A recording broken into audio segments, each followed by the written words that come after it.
Saludos, querida familia de One Life Church, amigos del grupo de amistad. Qué alegría poder estar con ustedes un día más en esta serie que estamos estudiando, que es acerca de los bloqueos mentales.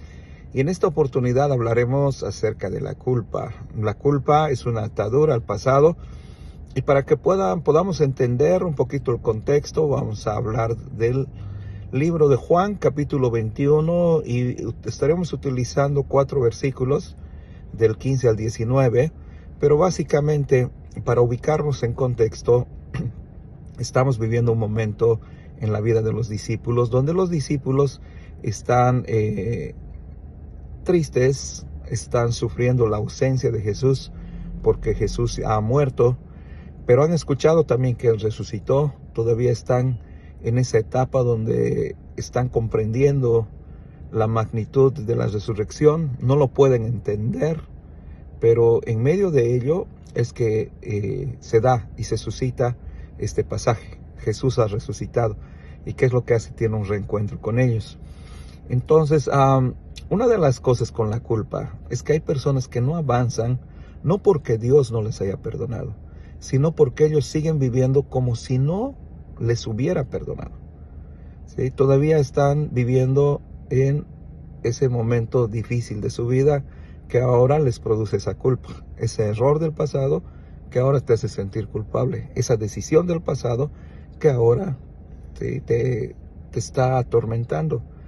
Y es bien interesante que uno de los personajes que pasó por ese momento, que cometió un error en el pasado, es Pedro. Dice que Pedro negó a Jesús 3 veces.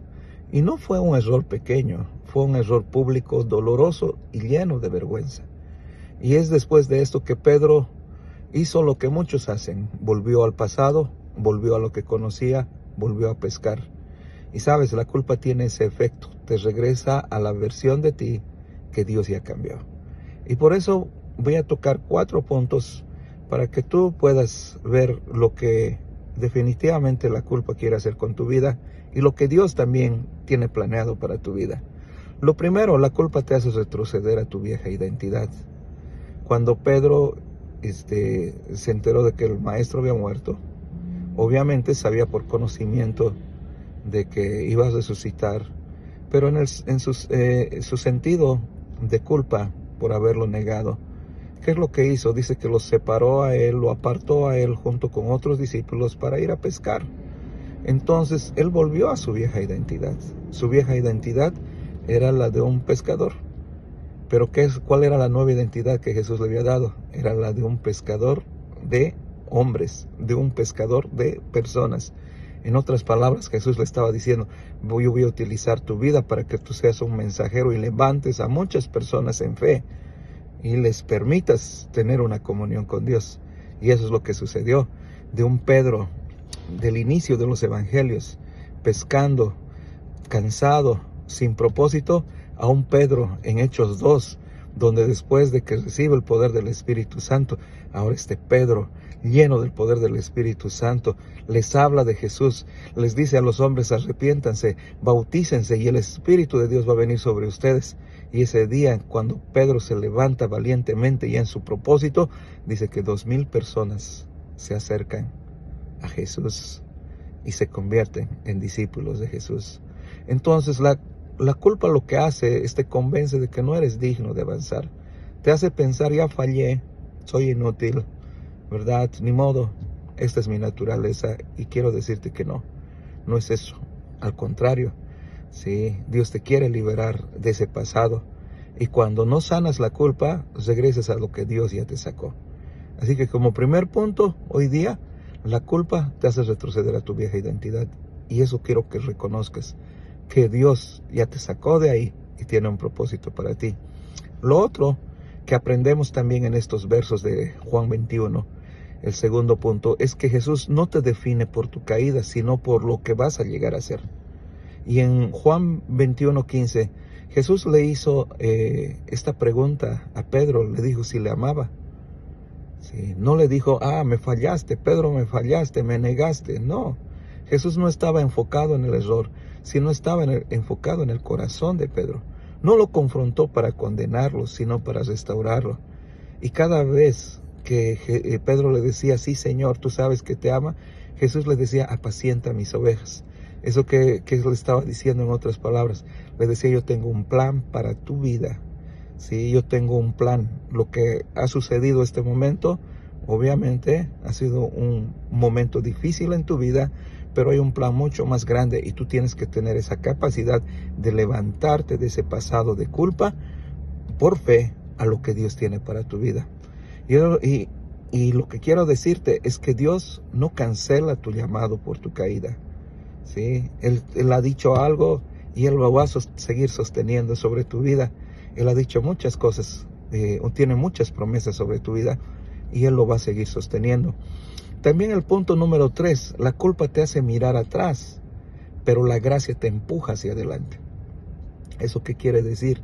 Cada vez que Pedro le respondía que amaba a Jesús, no era para humillarlo, sino para restaurar lo que se había quebrado en Pedro. Dice que Pedro lo negó 3 veces y 3 veces le pregunta a Jesús si le amaba cuando Él resucitó.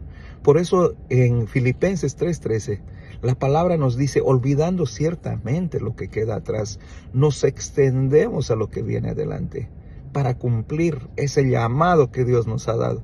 ¿Sí? Y una de las cosas que yo te quiero enfocar hoy día es que si Dios ya te ha perdonado, si Dios ya ha borrado tu pecado, pues tú también tienes que pedirle al Señor que te dé esa capacidad de olvidar y perdonar aquello que Él ya lo ha hecho.